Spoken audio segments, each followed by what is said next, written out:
Welcome to prefer future. இன்றைக்கி நம்ம சேனலில் பார்க்க போகிற வீடியோ என்ன சொல்லிட்டு பார்த்தீங்கன்னா, ஆர்ஆர்பி என்டிபிசி ஜென்ரல் அவேர்னஸ் எப்படி வந்து ப்ரிப்பேர் பண்ணலாம் அப்படின்றதுக்கான வீடியோ தான் இது. ஸோ என்டிபிசியை பொறுத்த வரைக்கும் ஜென்ரல் அவேர்னஸில் CBT1 CBT2 ரெண்டு பேர் சேர்த்து மொத்தம் எவ்வளோ மார்க் வரும்? 90 மார்க் வரும். ஓகேங்களா? ஸோ அந்த 90 மார்க் வந்து ரொம்ப குரூஷியலான மார்க்கு, ரொம்பவே ஹை ஸ்கோரிங் செக்ஷன் இந்த ஜென்ரல் அவேர்னஸ் அப்படின்ற ஒரு டாபிக் சொல்லலாம். ஓகேங்களா? ஸோ அதை எப்படி நம்ம கிராக் பண்ணலாம் அப்படின்றதுக்கான வீடியோ மட்டும் இது இல்லாமல், ஏன்னா இந்த ஜென்ரல் அவேர்னஸ் பேசுகிறதுக்கு ரொம்ப நேரம் ஆகும், நிறைய கண்டென்ட் இருக்குது இதில். பட் இருந்தாலும் ஒரு 10 நிமிஷத்துக்குள்ளே எவ்வளோ மேக்ஸிமம் சொல்லி முடிக்க முடியுமோ அவ்வளோத்தையும் நான் சொல்லிடுறேன். டிஎன்பிசி நார்மலாக இப்போ டிஎன்பிசி ஸ்டூடெண்ட் வந்து என்டிபிசியை கிராக் பண்ண முடியுமான்னு கேட்டிங்கன்னா கண்டிப்பாக முடியும். ஒரே ஒரு மைனூட் சேஞ்சஸ் மட்டும்தான் இருக்குது. அதை பண்ணிங்கன்னா கண்டிப்பாக என்டிபிசி எக்ஸாமை கிளியர் பண்ணலாம். டிஎன்பிசி நார்மலாக படிச்சுட்டு இருக்கவங்க, அது மட்டும் இல்லாமல் தமிழ் மீடியம் ஸ்டூடெண்ட் இருக்காங்க பார்த்தீங்களா, அவங்களும் என்டிபிசி எக்ஸாம் ஈஸியாக கிராக் பண்ணலாம். அதுக்கான வியூ நான் சொல்ல போகிறேன். ஃபைனலாக நான் வந்து டிஎன்பிசியும் படிக்கல, தமிழ் மீடியம் ஸ்டூடெண்ட் இல்லை, காமனாக என்டிபிசி எக்ஸாம் படிக்க போகிறேன். எனக்கு ஏதாவது புக்ஸ் இருக்கான்னு கேட்டிங்கன்னா அவங்களுக்கும் புக்ஸ் வந்து அவைலபிளாக இருக்குது, அதையும் நான் சொல்ல போகிறேன். மொத்தம் இந்த டேபிள் ஆஃப் கண்டென்ட் என்ன 3 டாபிக் தான் நம்ம பார்க்க போகிறோம். நிறையா இருக்குது பேசுறதுக்கு. அங்கே நான் சொல்கிறேன், இருந்தாலும் ஒரு 10 நிமிஷத்துக்குள்ளே எவ்வளோ சொல்லி முடிக்க முடியுமோ அவ்வளோத்தையும் நான் சொல்லிடுறேன். ஓகேங்களா? சரி, ஓகே. இப்போ வந்து எந்த ஒரு கான்செப்டை படிக்கிறதுக்கு முன்னாடியும் அதனுடைய சிலபஸ் பார்க்கணும் அப்படின்றத நான் எல்லா வீடியோவும் நான் சொல்லிட்டு தான் வரேன். அதே மாதிரி ஜென்ரல் அவேர்னஸ் நோட்டிஃபிகேஷனில் கொடுத்துருக்கிறது பார்த்தீங்கன்னா எப்படி கொடுத்துருப்பாங்க, Indian history, Indian polity, Indian economic அப்படின்ற மாதிரி தான் கொடுத்துருப்பாங்க தவிர இது போல் சப்டிவிஷன் கொடுத்துருக்க மாட்டாங்க. ஓகேங்களா? ஸோ அப்போ இந்தியன் பாலிட்டியில் என்னென்ன சப்டிவிஷன் வரும் அப்படின்றத ஃபஸ்ட்டு நீங்கள் தெரிஞ்சுக்கணும். ஓகேங்களா? அதனால் எல்லா சிலபஸும் நான் தனித்தனியாக எடுத்து எழுதியிருக்கேன். ஓகேங்களா? ஸோ எல்லா சிலபஸும் தனித்தனியாக எடுத்து எழுதியிருக்கேன். கரண்ட் அஃபேர்ஸில் என்ன வரும், ஸ்டாட்டிக் ஜிகேல என்ன டாபிக் இருக்குது, கம்ப்யூட்டர் அவேர்னஸில் என்ன டாபிக் இருக்குது, அப்புறம் வந்து இந்தியன் எக்கனாமியில் வந்து எத்தனை டாபிக்ஸ் இருக்குது அப்படின்றத மொத்தமாக நான் எடுத்து எழுதியிருக்கேன். இந்த டாபிக்ஸ்லாம் கண்டிப்பாக நீங்கள் தெரிஞ்சுக்கணும். இது எல்லாத்தையும் நான் படிக்கணுமா கேட்டிங்கன்னா, மேஜராக ஒரு 10 டாபிக் இருக்குன்னா அதில் கண்டிப்பாக 7 கான்செப்ட் வைஸாக படிக்கணும். மிச்சம் 3 கூட MCQஸ்க்கு நீங்கள் யூஸ் பண்ணிக்கலாம். அப்படி இல்லைனா ஏதாவது ஒரு மார்க் டெஸ்ட் போடுறப்ப அந்த 3 டாப்பிக்லேருந்து கொஸ்டின் வரப்போ நீங்கள் அந்த கொஸ்டினை ஞாபகம் வச்சுட்டா போதும். ஓகேங்களா? பட் ஆனால் ஒரு 10 டாபிக் இருக்கிறப்ப 7 டாப்பிக்கு கம்பல்சரி கான்செப்ட் படிக்கணும். ஏன்னா CBT1, 2 ரெண்டுத்துக்குமே இந்த ஜென்ரல் அவேர்னஸ் வரும். அதனால் கான்செப்ட் கண்டிப்பாக படிக்கணும். ஓகேங்களா? சரி, ஓகே. ஃபஸ்ட்டு வந்து இந்தியன் பாலிட்டி அண்ட் கான்ஸ்டியூஷன் அப்படின்ற ஒரு டாப்பிக்கில் எத்தனை சப்டிவிஷன் இருக்குன்னு சொல்லிட்டு பார்த்தலாம்.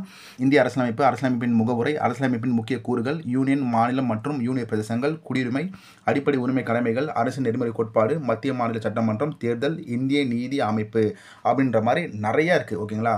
ஸோ இதில் வந்து எதெல்லாம் நம்ம வந்து கான்செப்ட் படிக்கணும்னு சொல்லிட்டு பார்த்தீங்கன்னா, டிக் பண்ணுறது எல்லாமே கண்டிப்பாக கான்செப்ட் படிக்கணும். இந்த டாபிக் எல்லாமே கான்செப்ட் படித்தா தான் நமக்கு வந்து MCQs அட்டன் பண்ணுறப்ப ரொம்ப யூஸ்ஃபுல்லாக இருக்கும். ஓகேங்களா? ஏன்னா CBT1, 2 ரெண்டுமே சேர்த்து வந்து இதில் கேட்பாங்க. அதனால் இந்த டாப்பிக்லாம் மேஜரான டாபிக், இது எல்லாமே கண்டிப்பாக கான்செப்ட் படிக்கணும். நமக்கு நிறைய டைம் இருக்குது. ஒரு நாளைக்கு ஒரு டாபிக் படித்தா கூட இந்த டாப்பிக்லாம் நம்ம ஈஸியாக முடிக்கலாம். சரிங்களா? சரி, எந்தெந்த டாப்பிக்லாம் MCQs மட்டும் படித்தா போதும்னு சொல்லிட்டு பார்த்தீங்கன்னா, மத்திய மாநில உறவுகள், லோக்பால், லோக் ஆயுதாக், அப்புறம் panchayat Raj, right to information, இதெல்லாமே வந்து பார்த்தீங்கன்னா MCQs படிக்கிறப்பையோ இல்லை வந்து நீங்கள் டெஸ்ட்டு போடுறப்ப இதுலேருந்து கொஸ்டின்ஸ் வந்தால் அதை ஞாபகம் வச்சுருந்தா மட்டும் போதும். ஓகேங்களா? ஏன்னா இதெல்லாம் பர்சன்டேஜ் கம்மியாக தான் கேட்குறாங்க. இந்த டாப்பிக்கில் இருந்து தான் பர்சன்டேஜ் அதிகமாக இருக்குது. கொஸ்டின்ஸ்லாம் இந்த டாப்பிக்கில் இருந்து தான் கேட்கக்கூடும். ஓகேங்களா? அதிகமான பர்சன்டேஜ் இதுக்கு தான் இருக்குது. இதுக்கெல்லாம் பார்த்தீங்கன்னா வந்து பர்சன்டேஜ் கம்மியாக தான் இருக்குது. ஓகேங்களா? ஸோ அதனால் இதுக்கு நீங்கள் MCQs மட்டும் படித்தா போதும். அப்படின்னா மார்க் டெஸ்ட் போடுறப்ப ஞாபகம் வச்சுட்டா போதும். ஓகேங்களா? சரி, உங்களுக்கு ஒரு டவுட் வரலாம். ஓகேங்களா? இந்த டாப்பிக்லாம் நான் எப்படி படிக்கலாம் அப்படின்னு சொல்லிட்டு நம்மக்கிட்ட மொத்தம் 3 டைப் ஆஃப் பர்சன் இருக்காங்க. டிஎன்பிசி ப்ரிப்பேர் பண்ணுற பர்சன், நார்மலாக தமிழ் மீடியம் ஸ்டூடெண்ட், அதுக்கப்புறம் பார்த்தீங்கன்னா டிஎன்பிசியும் இல்லை, தமிழ் மீடியம் இல்லை, நார்மல் கேட்டகரி, ரயில்வே மட்டும் நான் ப்ரிப்பேர் பண்ணுறேன் அப்படின்ற 3 கேட்டகரி இருக்காங்க. டிஎன்பிசி ப்ரிப்பேர் பண்ணுறவங்க ஆல்ரெடி என்ன வச்சிருப்பாங்க, ஸ்கூல் புக்ஸ் வச்சிருப்பாங்களா, 6வதுலேருந்து 12வதுக்கும் ஸ்கூல் புக்ஸ் வச்சிருப்பாங்க. அது இல்லாமல் அவங்கள்ட்ட நார்மலாக மெட்டீரியல்ஸ் அப்படின்றது இருக்கும். இப்போ வெறும் ஸ்கூல் புக்ஸ் மட்டுமே வச்சு இந்த டாபிக்ஸ்லாம் கவர் பண்ண முடியுமான்னு கேட்டிங்கன்னா கண்டிப்பாக முடியும். அது எல்லாத்துலேயும் கான்செப்ட் இருக்குது. நான் இந்தியன் பாலிட்டி அண்ட் கான்ஸ்டியூஷன் மட்டும் நம்ம டெஸ்ட் புக்கில் எந்த யூனிட்டில் எந்த டாபிக்ஸ் வருது அப்படின்றத மட்டும் எடுத்து நான் போடுறேன். மற்ற எல்லாத்துக்கும் வந்து நீங்களே வந்து பார்த்து வச்சுக்கோங்க. ஏன்னா இது எல்லாத்துக்கும் நான் டெஸ்ட் புக்லேருந்து எடுத்து போட ஆரம்பிச்சுன்னா 1 மணி நேரம் வீடியோ போகும், அவ்வளோ நேரத்துக்கு தாங்காது நம்ம. ஓகேங்களா? அதனால் இந்தியன் பாலிட்டி அண்ட் கான்ஸ்டியூஷன் மட்டும் நம்மளோட டெஸ்ட் புக் 6வதுலேருந்து 12வது வரைக்கும் எந்தெந்த யூனிட்டில் எந்தெந்த டாப்பிக்கில் இதெல்லாம் கவர் ஆகுது அப்படின்றத மட்டும் நான் போஸ்ட் பண்ணுறேன். ஸோ ஆல்ரெடி டிஎன்பிசி படிச்சிருக்கோம், டெஸ்ட் புக் இருக்கும். ஸோ அதை வச்சு நீங்கள் மேட்ச் பண்ணி இந்த கான்செப்ட்லாம் படிச்சிக்கலாம். இல்லைப்பா, நான் வந்து டெஸ்ட் புக் வச்சில்லை, நான் வந்து பார்த்தீங்கன்னா ஒரு தமிழ் மீடியம் ஸ்டூடெண்ட், எனக்கு எந்த புக்கு ப்ரிஃபர் பண்ணுவேன் அப்படின்னு சொல்லிட்டு பார்த்தீங்கன்னா, லக்ஷ்மிகாந்த் புக்கு வாங்கலாம், அப்படின்னா வெங்கடேஷன் அப்படின்ற புக்கு வாங்கலாம். டெக்ஸ்ட் புக்கு எதுவுமே வாங்காமல் லக்ஷ்மிகாந்த், வெங்கடேஷன் இந்த 2 புக்கு வாங்கினா மட்டும் போதும். 2 புக்கில் எதனா ஒரு புக்கு வாங்கினா மட்டும் போதும். இந்த டாப்பிக்லாம் கவர் பண்ணிடலாம். ஓகேங்களா? மோர் தென் இனஃப் தான். இப்போ வந்து நான் தமிழ் மீடியம் ஸ்டூடெண்ட்டும் இல்லை, டிஎன்பிசி ஸ்டூடெண்ட்டும் இல்லை, காமனாக இருக்குல்ல, அவனுக்கு வந்து நான் லாஸ்ட்டாக சொல்கிறேன். ஓகேங்களா? காமனாக இருக்கணுக்கு நான் லாஸ்ட்டாக சொல்கிறேன். இப்போ இவங்க 2 பேருக்கு மட்டும் பார்ப்போம். சரிங்களா? சரி, இப்போ வந்து அந்த டெக்ஸ்ட் புக்கில் எந்தெந்த யூனிட்டில் எந்தெந்த கொஸ்டின் வருது அப்படின்றத நம்ம கொஞ்சம் நேரத்தில் பார்க்கலாம். சரிங்களா? ஸோ வந்து இந்தியன் பாலிட்டி அண்ட் கான்ஸ்டியூஷன் மட்டும் நம்ம புக்கில் எங்கெங்கெல்லாம் இருக்குது அப்படின்றத மட்டும் நம்ம காமிக்கிறேன். 6வது புக்லேருந்து 12வது புக் வரைக்கும் நம்மளுக்கு கொடுத்துருக்க புக்லேயே எல்லா டாபிக்ஸுமே இருக்குது. ஓகேங்களா? இந்த பக்கம் பார்த்தீங்கன்னா டாபிக்ஸ் இருக்குது, இந்த பக்கம் ரெஃபரன்ஸ் புக் இருக்குது. Constitution of India 6th civics புக்கில் டேர்ம் 1ல் இருக்குது. யூனிட் 2 அச்சீவிங் ஈக்குவாலிட்டி அப்படின்ற ஒரு இதில் இருக்குது. ஓகேங்களா? அதே மாதிரி 6th சிவிக்ஸில் டேர்ம் 2ல் யூனிட் 2ல் கான்ஸ்டியூஷன் ஆஃப் இந்தியா இருக்குது. அதே மாதிரி வந்து பார்த்தீங்கன்னா கான்ஸ்டியூஷன் ஆஃப் இந்தியா 10th சிவிக்ஸில் யூனிட் 1 இருக்குது, இந்தியன் கான்ஸ்டியூஷன். அதே மாதிரி 12th புக்கு சிவிக்ஸில் யூனிட் 1 கான்ஸ்டியூஷன் ஆஃப் இந்தியா இருக்குது. ஓகேங்களா? ஸோ அப்போ கான்ஸ்டியூஷன் ஆஃப் இந்தியா அப்படின்ற டாபிக் நம்மளோட புக்கு 6வதுலேருந்து 12வது புக்கிலே யூனிட் வைஸாகவே கொடுத்துருக்காங்க. ஸோ அப்போ கான்ஸ்டியூஷன் ஆஃப் இந்தியா அப்படின்ற ஒரு டாபிக் வந்து 6வதுலேருந்து 12வது புக்குக்குள்ளவே எந்தெந்த யூனிட்டில் வரும் அப்படின்றத இவங்க தெளிவாக இந்த பிடிஎஃப்ல இருக்குது. ஓகேங்களா? ஸோ இது போல் வந்து பார்த்தீங்கன்னா டாபிக் வைஸாகவே நம்ம புக்கில் இருக்குது. அது போல் செலக்டிவாக பண்ணியே நீங்கள் கான்செப்ட் படிக்கலாம். உதாரணத்துக்கு ஃபண்டமெண்டல் ரைட்ஸ் வந்து 7th சிவிக்ஸ் புக்கில் ஈக்குவாலிட்டி அப்படின்ற கான்செப்ட் இருக்குது. 8th சிவிக்ஸில் டேர்ம் 1ல் அண்டர்ஸ்டாண்டிங் செகுலரிசம் அப்படின்ற ஒரு டாபிக்ஸ் கீழே வருது. அப்புறம் ஹியூமன் ரைட்ஸ் அப்படின்ற ஒரு டாப்பிக்கில் ஃபண்டமெண்டல் ரைட்ஸை பற்றி பேசுகிறாங்க. ஸோ இது போல் இந்தியன் பாலிட்டிக்கு மட்டும் இந்த பிடிஎஃப் நான் காமிக்கிறேன். மற்றபடி நீங்கள் வந்து ஜாகிரஃபி, அதுக்கப்புறம் பார்த்தீங்கன்னா இந்தியன் ஹிஸ்ட்ரி எல்லாத்துக்குமே நம்ம புக்கில் இருந்து இது போல் சர்ச் பண்ணி மார்க் பண்ணி வச்சுக்கோங்க. தனியாக ஒரு நோட் எழுதி வச்சுக்கோங்க. ஓகேங்க? ஸோ இங்கே வந்து ஸ்டேட் லெஜிஸ்லேட்டிவ் இதில் கொடுத்துருக்காங்க பாருங்கள். 8th சிவிக் புக்கில் கொடுத்துருக்காங்க, 10th கொடுத்துருக்காங்க, 12th கொடுத்துருக்காங்க. அப்போ ஸ்டேட் லெஜிஸ்லேட்டிவ் இந்த 3 புக்குமே கவர் ஆகுது. ஓகேங்களா? ஸோ அது போல் எல்லா ஸோ அதனால் ஸ்கூல் புக்லேயும் நம்மளுக்கு கான்செப்ட் இருக்குது அப்படின்றதுக்காக நான் இதை சொல்ல வரேன். சரிங்களா? சரி, இது போல் கூட நீங்கள் தேடி படிக்கலாம். இந்த இந்தியன் பாலிட்டி அண்ட் கான்ஸ்டியூஷன் மட்டும் நான் சொல்லியிருக்கேன். மற்ற எல்லாத்துக்கும் நீங்களாக வந்து 1 by 1 ஒரு நோட்டில் எழுதி வச்சுக்கோங்க. சரிங்களா? இதில் வந்து நம்ம என்னென்ன டாப்பிக்லாம் மேஜராக கவர் பண்ணணும்னு சொல்லிட்டு பார்த்தீங்கன்னா, சிந்து சமவெளி நாகரிகம், குப்தர்கள், அப்புறம் வந்து டெல்லி சுல்தான், அப்புறம் முகலாயர்கள், மராத்தியர்கள், விஜயநகர காலம், ஐரோப்பியர் வருகை, இதிலே நிறையா இருக்குது. ஓகேங்களா? Advent of European invasion, expansion, consolidation of British rule, இது எல்லாமே வந்து ஐரோப்பிய வருகையில் வரும். அப்புறம் 19ஆம் நூற்றாண்டில் சமூக சமய சீர்திருத்த இயக்கங்கள், இது எல்லாமே கான்செப்ட் படிக்கணும். இதில் வந்து ஒன்று விஷயம் நம்ம கவனிக்கணும். இவ்வளோ கான்செப்ட் நம்ம எப்படி படிக்க முடியும்? இதில் வந்து இன்டெப்த்தாக படிக்க ஆரம்பிச்சுன்னா, ஏன்னா ஹிஸ்ட்ரியை பொறுத்த வரைக்கும் ஒரு எண்ட்லெஸ் தான். ஓகேங்களா? அது இன்டெப்த்தாக போயிட்டே இருக்கும். நமக்கு வந்து தேவை பேசிக் கான்செப்ட் தான். மீடியம் லெவலில் தான் CB 2ல கேட்பாங்க. அப்போ பேசிக் லெவலில் தான் CBT 1ல கேட்பாங்க. இது யூபிஎஸ்சி எக்ஸாமோ டிஎன்பிஎஸ்சி குரூப் 1 எக்ஸாமோ கிடையாது. NTPC எக்ஸாம் மீடியம் லெவல் தான் CB 2க்கு இருக்கும். அப்போ பேசிக் லெவலில் மட்டும் தெரிஞ்சால் போதும், ரொம்ப இன்டெப்த்தாக போக தேவையில்லை. ஓகேவா? அதனால் இந்த கான்செப்ட்லாம் கடகடன்னு அதனால தான் டெக்ஸ்ட் புக்கை ப்ரிஃபர் பண்ணுறது. ஓகேங்களா? அதுக்கப்புறம் பார்த்தீங்கன்னா இந்திய தேசிய காங்கிரஸ், அதுக்கப்புறம் பார்த்தீங்கன்னா emergency of leader Ambedkar, Bhagat Singh, Jawaharlal Nehru, சுபாஷ் சந்திர போஸ், இது இவங்களை பற்றின ஒரு பேசிக் டீட்டெயில்ஸாக நீங்கள் படிக்கணும். அப்புறம் role of women in freedom struggle, Sarojini Naidu, அவங்கள பற்றின டீட்டெயில்ஸ்லாம் படிக்கணும். பேசிக் லெவலில் கேட்பாங்க. அவங்களோட பட்டப்பேர்கள் என்ன, அவங்க என்ன பண்ணாங்க அப்படின்ற மாதிரி பேசிக் லெவலில் மட்டும்தான் இருக்கும். இந்த கான்செப்ட்லாம் டெக்ஸ்ட் புக் இருந்தால் டெக்ஸ்ட் புக்கில் படிங்க. ஸோ ஸ்கூல் புக் வச்சுட்டு இருக்கவங்க 6வது 12வது புக் வரைக்கும் வாங்கி அதில் என்னென்ன கான்செப்ட் இருக்கோ படிங்க. அப்படி இல்லையா வெறும் புக்கு மட்டும் தான் வேணும்னா வெங்கடேஷன் அப்படின்ற ஒரு புக் இருக்குல்ல, அந்த புக்கு நீங்கள் வாங்கி படிக்கலாம். அப்படின்னா பிபின் சந்திரா இருக்குது பார்த்தீங்களா, அந்த புக் வந்து இங்கிலீஷ் மீடியம் ஸ்டூடெண்ட்டுக்கு நல்லாயிருக்கும். தமிழ் இருக்கான்றது நமக்கு டவுட்டாக இருக்குது. ஓகேங்களா?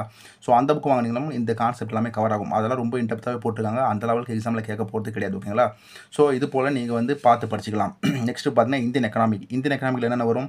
5ஆண்டு திட்ட மாதிரிகள், பிளானிங் கமிஷன், நிதி ஆயோக், இந்திய ரிசர்வ் வங்கி, அதுக்கப்புறம் நிதி கொள்கை மற்றும் பணவிலை கொள்கை, ஃபிஸ்கல் அண்ட் மானிட்டரி பாலிசி இருக்கும், ஃபினான்ஷியல் கமிஷன் இருக்கும், GST, rural welfare oriented programme, இந்த மாதிரி இந்த ஊரக நலசார் திட்டங்கள் இருக்குது பார்த்தீங்களா, யோஜனா, இதுலேருந்துலாம் கொஸ்டின்ஸ் நிறைய வரும். RB இதுலேருந்து பார்த்தீங்கன்னா மானிட்டரி பாலிசிலாம் கொஸ்டின் வரும். இந்தியன் எக்கனாமிக் அப்படின்ற ஒரு டாபிக் வந்து எப்படி படிக்கலாம்னு சொல்லிட்டு பார்த்தீங்கன்னா, நார்மலாக உங்கள்கிட்ட டெக்ஸ்ட் புக் இருந்துச்சுன்னா அதில் படிக்கலாம். அப்படி இல்லை எனக்கு டெக்ஸ்ட் புக்லாம் இல்லை, எனக்கு புக்கு மட்டும் தான் வேணும்னு நினச்சிங்கன்னா பிரதீக்ஷா அப்படின்ற ஒரு பப்ளிகேஷன் வந்து என்ன பண்ணியிருக்காங்கன்னா இந்தியன் எக்கனாமிக் விட்டுருக்காங்க. TNPC நார்மலாக படிக்கிறவங்களுக்கு அந்த புக்கு ரொம்ப பரிச்சயமாக இருக்கும், ரொம்ப இன்டெப்த்தாக இருக்கும். ஓகேங்களா? அந்த பிரதீக்ஷா பப்ளிகேஷன் புக்கு அதை வாங்கி கூட நீங்கள் இந்த கான்செப்ட் எல்லாமே கவர் பண்ணலாம். அப்படி இல்லை எனக்கு டெக்ஸ்ட் புக்கில் இருந்த கான்செப்ட் மட்டும் போனால் டெக்ஸ்ட் புக்கை மட்டும் நீங்கள் படிக்கலாம். சரிங்களா? ஸோ இது எல்லாமே பார்த்தீங்கன்னா MCQs மாதிரி தான் வரும். MCQs மட்டும் படித்தா போதும். முன்னாடி சொன்ன கான்செப்டை மட்டும் நீங்கள் முன்னாடி சொன்ன டாபிக் மட்டும் கான்செப்ட் படிங்க. இதெல்லாம் வந்து MCQs படித்தா மட்டும் போதும். ஏன்னா இதெல்லாம் பர்சன்டேஜ் கம்மி தான். கொஸ்டின் ஒன்று இல்லை 2 தான் வரும், சம்டைம்ஸ் வராமல் கூட போகும். ஓகேங்களா? அதனால் இதெல்லாம் நீங்கள் MCQs ப்ராக்டிஸ் பண்ணிக்கலாம். நெக்ஸ்ட்டு பார்த்தீங்கன்னா ஜாகிரஃபியில் பார்த்தீங்கன்னா மொத்தம் என்னென்ன டாபிக் இருக்குது? அமைவிடம், இயற்கை அமைவுகள், பருவமழை, மழை பொழிவு, வானிலை மற்றும் காலநிலை, நீர் வளங்கள், இந்திய ஆறுகள், கனிம வளங்கள் மற்றும் இயற்கை வளங்கள், வேளாண் முறைகள், போக்குவரத்து, தகவல் தொடர்பு, இது எல்லாமே ஜாகிரஃபியில் வரும். ஓகேங்களா? இதுவுமே டெக்ஸ்ட் புக்கில் நமக்கு இருக்குது. ஸோ ரொம்ப இன்டெப்த்தாக எல்லாமே மேலோட்டமாக படித்தா போதும் என்று ஆல்ரெடி சொன்னதுனால நம்ம டெக்ஸ்ட் புக்கை நம்ம யூஸ் பண்ணிக்கலாம். சரிங்களா? ஸோ ரிமைனிங் இந்த டாப்பிக்லாம் நீங்கள் வந்து MCQs மட்டும் பார்த்தாலே போதும், இல்லை வந்து மார்க் டெஸ்ட் அட்டன் பண்ணுறப்ப பார்த்தாலே போதும். சரிங்களா? நெக்ஸ்ட் டாபிக் ரொம்ப மோஸ்ட் இம்பார்ட்டன்ட் பார்த்தீங்கன்னா கரண்ட் அஃபேர்ஸ். ஏன்னா இதுக்கெல்லாம் வெயிட்டேஜ் அதிகம். கரண்ட் அஃபேர்ஸ் செக்ஷன்லாம் வெயிட்டேஜ் அதிகம். இந்தியன் ஹிஸ்ட்ரி, இந்தியன் பாலிட்டி, அதுக்கப்புறம் பார்த்தீங்கன்னா கரண்ட் அஃபேர்ஸில் ரொம்ப வெயிட்டேஜ் இருக்கும். இது எப்படி படிக்கலாம் அப்படின்ற செப்பரேட் வீடியோ போடுறேன். 6 மாதம் படித்தா போதுமா, 1 இயர் படித்தா போதுமா, என்ன சோர்ஸ் இருக்குது, இல்லை வந்து வெறும் MCQs மட்டும் படித்தா போதுமா, எப்போ படிக்கணும் அப்படின்றத தனியாக கரண்ட் அஃபேர்ஸ் செக்ஷன் நான் போடுறேன். இதில் என்னென்ன டாபிக் வரும்னு சொல்லிட்டு பாருங்கள். நியூ அப்பாயின்மெண்ட், ஓகேங்களா? இதை பார்க்கணும். ஆனர்ஸ் அண்ட் அவார்ட்ஸ், அதுக்கப்புறம் books and authors, important dates related to state, central, world எல்லாமே பார்க்கணும். அதுக்கப்புறம் வந்து ஸ்போர்ட்ஸ் நியூஸ் பார்க்கணும். அப்புறம் வந்து science and defence, banking, financial awareness, others. இப்போ வந்து புக்ஸ் அண்ட் ஆத்தர்லாம் நார்மலாக ஸ்டாட்டிக்கில் ஒன்று கொடுத்துருப்பாங்க, அதையும் நம்ம பார்க்கணும். கரண்ட் அஃபேர்ஸில் வரதும் பார்க்கணும், ஓகேங்களா. ஸோ லாஸ்ட் 6 மாதத்தில் என்னென்னலாம் சொல்லியிருக்காங்க, என்னென்ன புக்கில் ரொம்ப இம்பார்ட்டன்ட் இருக்குது அதெல்லாமே பார்க்கணும். கண்டிப்பாக கேட்பாங்க. அட்லீஸ்ட் ஒரு 10 கொஸ்டினாச்சும் இது வந்து வரலாம், ஓகேங்களா. அதனால் கரண்ட் அஃபேர்ஸ் செக்ஷனை நீங்கள் கவர் பண்ணணும். இதை கவர் பண்ணாமல் நம்ம போனீங்கன்னா லாஸ்ட் டைமில் வந்து ஒரே ஒரு பிடிஎஃப் மட்டும் எடுத்து இந்த பாக்கெட் பிடிஎஃப் மாதிரிலாம் சொல்லுவாங்க, அதை மட்டுமே படித்தா போதுமா, இல்லை வந்து நான் டெய்லி உட்காந்து எழுதணுமா அப்படின்றத நான் இன்னும் ஒரு 2 or 3 டேஸில் வந்து போஸ்ட் பண்ணுறேன், கரண்ட் அஃபேர்ஸ் செக்ஷன் எப்படி படிக்கணும் அப்படின்றதுக்காக, ஓகேவா. ஸோ இந்த டாபிக்ஸ்லாம் வரும், இதெல்லாமே நம்ம பார்க்குற மாதிரி இருக்கும், ஓகேங்களா. ஸோ கரண்ட் அஃபேர்ஸ் பார்த்து முடிஞ்சிருச்சு. நெக்ஸ்ட்டு பார்த்தீங்கன்னா கம்ப்யூட்டர் அவேர்னஸ்லாம் பேசிக் தான். இதை நீங்கள் வந்து ரொம்ப டைம்லாம் எடுத்துக்க தேவையில்லை இதை ப்ரிப்பேர் பண்ணுறதுக்கு. இந்தியன் ஹிஸ்ட்ரி, இந்தியன் பாலிட்டி அது கூட நம்ம டைம் ஆகும். இதெல்லாம் நீங்கள் ஜஸ்ட் எம்சிக்யூஸ் கூட பார்க்கலாம். இதெல்லாம் கான்செப்ட்லாம் பார்க்கணும் கூட அவசியம் இல்லை, ஜஸ்ட் எம்சிக்யூஸ் இதை நீங்கள் ப்ராக்டிஸ் பண்ணால் கூட போதும். ப்ரீவியஸ் எஸ்எஸ்சி, ப்ரீவியஸ் ஆர்ஆர்பி எக்ஸாமில் கேட்கப்பட்ட எம்சிக்யூஸ் மட்டுமே பார்த்தா போதும். சரி, என்னென்ன டாபிக்லாம் இருக்குது, ஜென்ரேஷன்லேருந்து கொஸ்டின் வரலாம், இன்புட் அவுட்புட் டிவைஸ், அப்புறம் சிபியூ, மெமரி யூனிட்டில் வரலாம், types of computer, hardware and software, operating system, computer programming language, LAN மேனில் வரலாம், அப்புறம் வந்து வைரஸ், ஃபயர்வாலில் வரலாம். Full form related to computer, ஓகேங்களா. ஸோ இது ரிலேட்டடாக கொஸ்டின் வரலாம். இதுக்கு கான்செப்ட் படிக்கணும் அவசியம் இல்லை, எம்சிக்யூஸ் மட்டுமே படித்தா போதும். அப்படின்னா உங்களுக்கு ஜென்ரலாகவே ஒரு நாலேஜ் இருந்தாலே கூட போதும், ஓகேங்களா. இதுக்கு ரொம்ப டைம் எடுக்க தேவையில்லை. நெக்ஸ்ட்டு பார்த்தீங்கன்னா இப்போ ஸ்டாட்டிக் ஜிகே வரும். ஸ்டாட்டிக் ஜிகே இதெல்லாமே மிஸ்லன்ஸ் டாபிக் தான். இதுக்கெலாம் நான் எப்படி நோட்ஸ் மேக் பண்ணுறது அப்படின்னு சொல்லிட்டு நீங்கள் கேட்கலாம். நார்மலாக வந்து ஃபஸ்ட் இன் இந்தியா இதெல்லாம் வந்து 1 or 2 ஒரு கொஸ்டின் தான் வரும், ஓகேங்களா. என்னென்ன டாபிக்ஸ் இருக்குன்னு ஃபஸ்ட்டு பார்க்கலாம். ஸ்ட்ராட்டஜிக்கல first in India, first in world, சூப்பர்லிட்டி ஆஃப் வேர்ல்டு, இப்போ வேர்ல்டு ஆர்கனைசேஷன் ஹெட் குவார்ட்டர்ஸ் இதுலேருந்துலாம் கொஸ்டின் வரலாம். அப்புறம் யுனெஸ்கோ வேர்ல்டு ஹெரிட்டேஜ் சைட் இது வரலாம். Famous transport of India, national park and wildlife sanctuary வரலாம். Awards and honour, books and author இது வந்து ஸ்டாட்டிக்கில் கேட்குது. ஒலிம்பிக் பார்த்தீங்கன்னா கரண்ட்டில் நடந்துட்டு இருக்குது, அதில் யாரெல்லாம் வின் பண்ணாங்க அப்படின்றத கரண்ட் அஃபேர்ஸ் செக்ஷனில் கேட்கலாம். நார்மலாக ஒலிம்பிக்ஸ் தான் என்ன அப்படின்றத வந்து ஸ்டாட்டிக் பார்ட்டில் கேட்கலாம், ஓகேங்களா.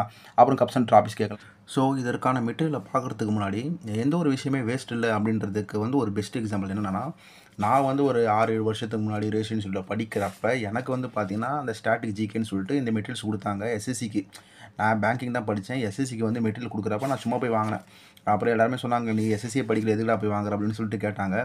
ஸோ அப்போ வாங்கின மெட்டீரியல் அட்லீஸ்ட் உங்களுக்கு நான் வந்து ஸ்டாட்டிக் ஜிகேன்ற டாப்பிக்கை காமிக்கிறதுக்காவது உதவுதில்லை. ஸோ அதனால் சொல்கிறேன், எந்த ஒரு விஷயமும் வந்து வேஸ்ட்டே கிடையாது. நீங்கள் ஒரு 4 வருஷம் வேஸ்ட் பண்ணி படிக்கிறீங்க அப்படின்ற மாதிரி நிறைய பேர் சொன்னாங்கன்னா அது எப்பவுமே வந்து வேஸ்ட்ன்றது மாதிரி அர்த்தமே கிடையாது. கண்டிப்பாக அதுக்கான இன்புட்ஸும் கிடைக்கும். ஏன் அப்படி சொல்கிறேன்னு பார்த்தீங்கன்னா, இந்த மெட்டீரியல் இப்போ உங்களுக்கு காட்டி ஒரு அவேர்னஸ் கிரியேட் பண்ணுறதுக்காச்சும் இது யூஸ் ஆகுதுல்ல. ஸோ அதனால சொல்கிறேன், எதுவுமே வேஸ்ட்டு கிடையாது, ஓகேங்களா. ஸோ இப்போ இந்த மெட்டீரியலில் பாருங்கள், ஸ்டாட்டிக் ஜிகே வந்து நான் படிக்கலாம் மாட்டேன், இந்த மெட்டீரியல்ஸ் வச்சு நான் படிச்சுப்பேன் அப்படின்ற மாதிரி நான் ஒரு ஐடியாவுக்கு வந்துடுவேன். இது எல்லாமே ஒரு ஃபோட்டோ எடுத்து நான் உங்களுக்கு அனுப்புகிறேன், ஓகேங்களா. ஸோ ஸ்டாட்டிக் ஜிகேல நான் சொன்ன கண்டென்ட் எல்லாமே இதில் ஆல்ரெடி மென்ஷன் ஆகிருக்கு. இது எல்லாமே வந்து அவங்க கொடுத்துருக்காங்க, ஓகேங்களா. இது எல்லாமே அப்படியே ஃபோட்டோ எடுத்து அனுப்புகிறேன். நீங்கள் வந்து நார்மல் கூகுள் சர்ச் பண்ணி எடுத்தாலும் ஓகே, இல்லை இந்த மெட்டீரியல்ஸ் நான் ஃபோட்டோ எடுத்து அனுப்புகிறப்ப இதை வச்சு படித்தாலும் ஓகே, ஓகேங்களா. ஸோ இது போலலாம் உங்களுக்கு டைம் சேவ் பண்ணி உங்களுக்கான மெட்டீரியல்ஸை நீங்களே சர்ச் பண்ணி எடுக்கிற மாதிரி இருக்கணும், ஓகேங்களா. இதை பார்த்துக்கோங்க, எல்லாமே அவங்க கரெக்டாக கொடுத்து வச்சுருந்தாங்க. அது வந்து இப்போ யூஸ் ஆச்சு. இதெல்லாம் எடுத்து ஒரு ட்ரங்க் பெட்டியில் போட்டு வச்சேன், இப்போ வந்து எனக்கு யூஸ் ஆகுது. இதை நான் வந்து ஃபோட்டோ எடுத்து உங்களுக்கு அனுப்புகிறேன், ஓகேங்களா. ஸோ ஸ்டாட்டிக் ஜிகே எல்லாமே அவங்க வந்து பக்காவாக கொடுத்து வச்சுருந்தாங்க அந்த டைமில். இதை பார்த்தாலே தெரிஞ்சிருக்கும், இந்த பேஜை பார்த்தாலே. ஏன்னா ரொம்ப வருஷமாக வந்து இதை அப்படியே நான் மெயின்டைன் பண்ணி வச்சுருக்கேன். நம்ம தான் வந்து ஒரு வேலைக்கு போயிட்டோமே, இதெல்லாம் தேவைப்படாது அப்படின்ற மாதிரிலாம் நினைக்கிறேன். கண்டிப்பாக இப்போ உங்களுக்கு கொடுக்குறதாச்சும் எனக்கு யூஸாக இருக்குது அப்படின்னு நினைக்கிறப்ப கொஞ்சம் ஹாப்பினஸாக தான் இருக்குது, ஓகேங்களா. ஸோ ஸ்டாட்டிக் ஜிகே அந்த பார்ட்ஸ்லாம் நீங்கள் கவலைப்பட தேவையில்லை. இது எல்லாமே எடுத்து நான் ஃபோட்டோவாக உங்களுக்கு அனுப்புகிறேன், சரிங்களா. இல்லை நீங்கள் இண்டிவிஜுவலாக எடுக்கிற மாதிரி இருந்தாலும் கூகுளில் சர்ச் பண்ணி எடுத்தாலுமே இந்த ஸ்டாட்டிக் ஜிகே எல்லாமே வந்துடும். இப்போ நான் காமிச்சேன் பார்த்தீங்களா, அந்த டாபிக் எல்லாமே இதில் எல்லாமே இருக்குது. ஸோ இது போல் இதெல்லாம் படிச்சுட்டு கூட நீங்கள் வந்து அட்டன் பண்ணலாம். இதுக்காக தனியாக புக்ஸு அது மாதிரிலாம் வாங்க தேவை கிடையாது, சரிங்களா. இண்டிவிஜுவலாக சர்ச் பண்ணி கூட எடுக்கலாம். இல்லைனா நான் வந்து 1 by 1 நான் ஃபோட்டோவை அனுப்புகிறேன், ஓகேங்களா. ஸோ ஃபுல்லாகவே இதை பாருங்கள், 2-3 இருக்குது. ஸ்டாட்டிக் ஜிகே பார்ட் 1 பார்ட் 2 எல்லாமே இருக்குது. அந்த மாதிரி இதை படித்தாலே போதும், நீங்கள் வந்து அந்த பார்ட்டில் இருக்க எல்லா கொஸ்டினுமே ஈஸியாக அட்டன் பண்ணிக்கலாம், சரிங்களா. எல்லாமே கொடுத்துருக்காங்க.